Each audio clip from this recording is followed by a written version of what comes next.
¿Quién diría que las reprochables declaraciones de un senador estadounidense darían la posibilidad de que México reflexione sobre una realidad que sería de la nación azteca sin el yugo de Washington? Mejor, plantéate esta pregunta: ¿cómo se vería México sin Estados Unidos? Un conocido influencer ha mostrado al mundo la simulación del verdadero mapa de México si la potencia del norte no hubiese hecho de las suyas. California siendo parte de México, Texas también. ¿Y qué tal Nuevo México? Una increíble polémica es la que se armará en los próximos minutos. Los detalles a continuación.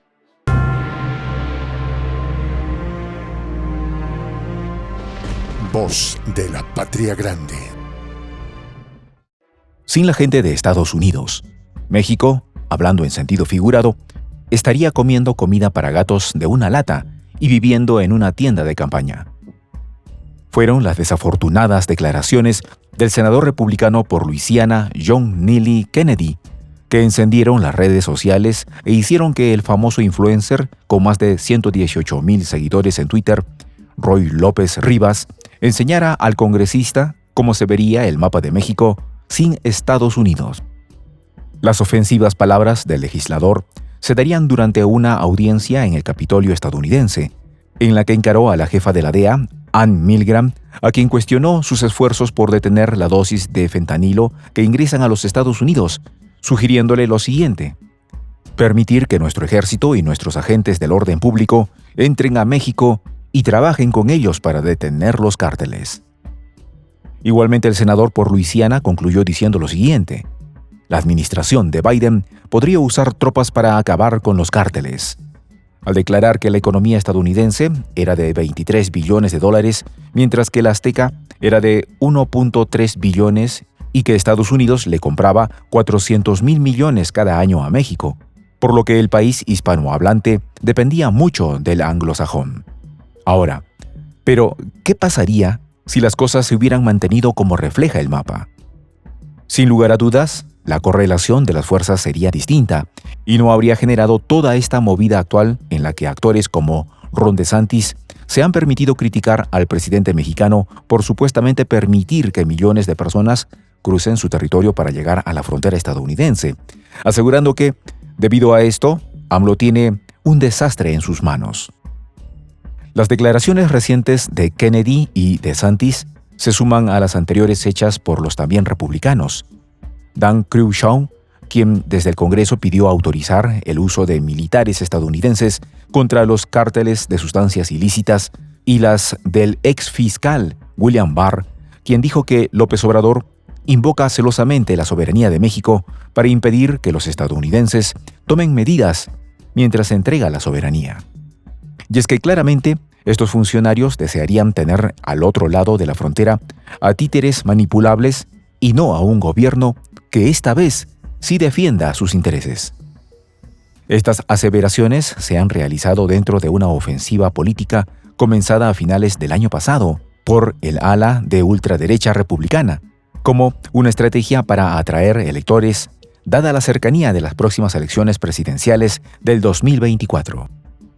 El pilar fundamental de dicha estrategia es la propuesta intervencionista de declarar a los cárteles mexicanos de sustancias no permitidas como organizaciones subversivas extranjeras, para así poder introducir elementos militares y oficiales policíacos a México.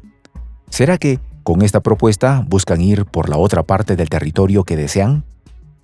En abril, el presidente López Obrador ya había advertido en una conferencia de prensa sobre el propósito intervencionista de algunos líderes de la fuerza política del elefante, al declarar: ¿qué se dice del fentanilo? Nada más las declaraciones de los legisladores oportunistas del Partido Republicano, que están sacando provecho, raja, del dolor humano.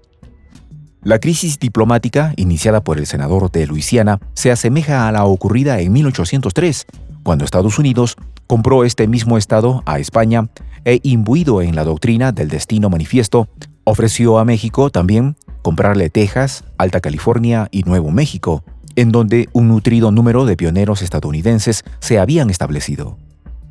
En aquel entonces, ante la negativa de la República Centralista de negociar estos territorios, el gobierno estadounidense financió un movimiento separatista en Texas, exacerbando su espíritu esclavista ya abolido en México, lo que llevó a su separación en 1845.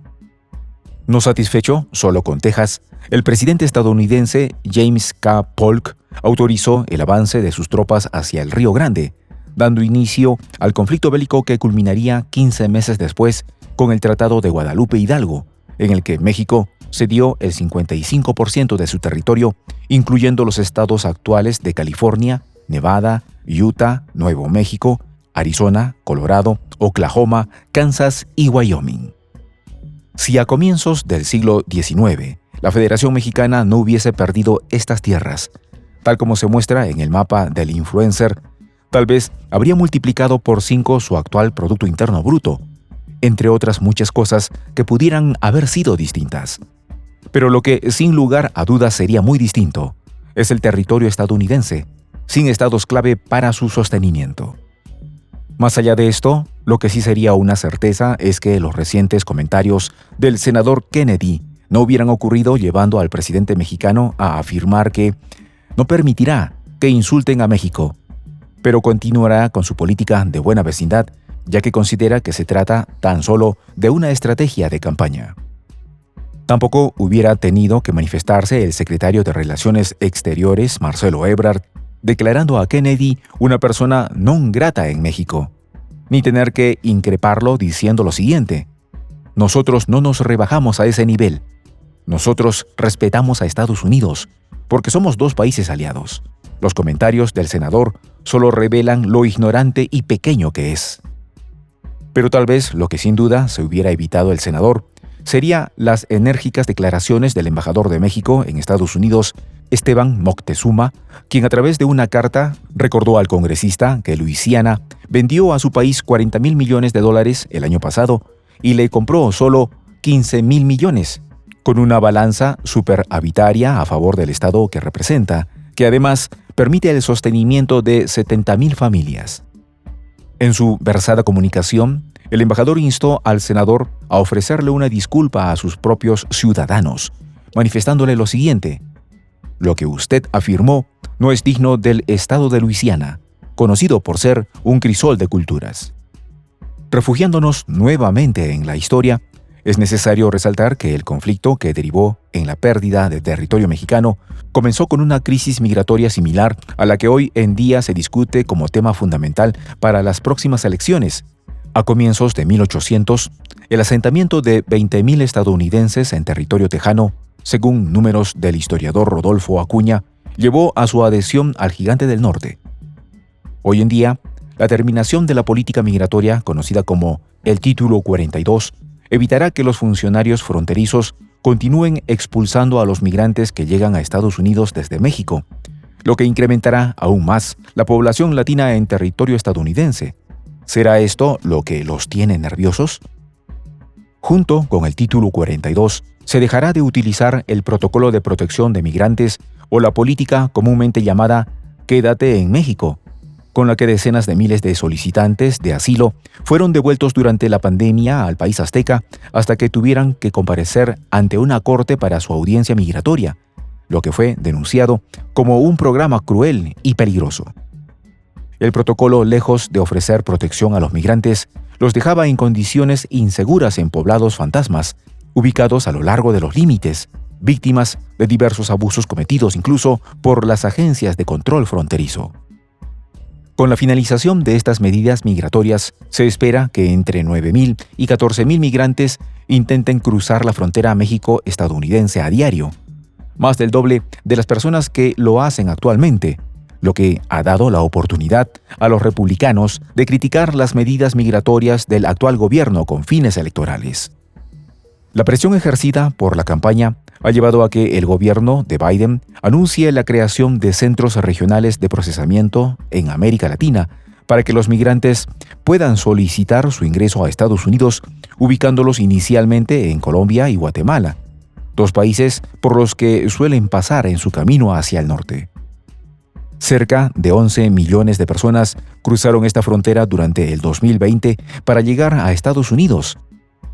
si el espíritu imperialista de los Estados Unidos no hubiera despojado a su vecino del 55% de su territorio cuando recién se comenzaba a escribir su historia republicana, tal cual como se muestra en el tuit, seguramente lo que veríamos ahora sería una historia muy distinta. Soy el Juan José del Castillo, director del canal Prensa Alternativa. Si quieres ser parte de la comunidad de la Patria Grande, suscríbete a nuestro canal. Si es que quieres que te lleguen las notificaciones cada vez que subimos un video, activa la campanita.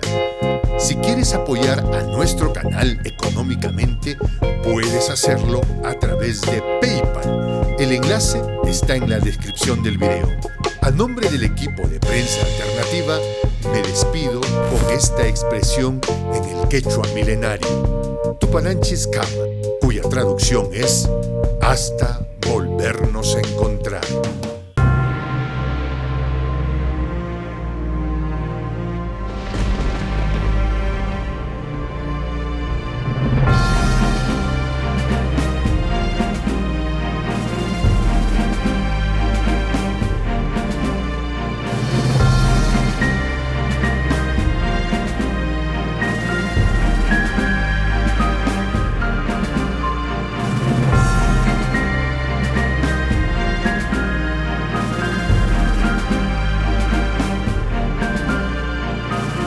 Voz de la Patria Grande.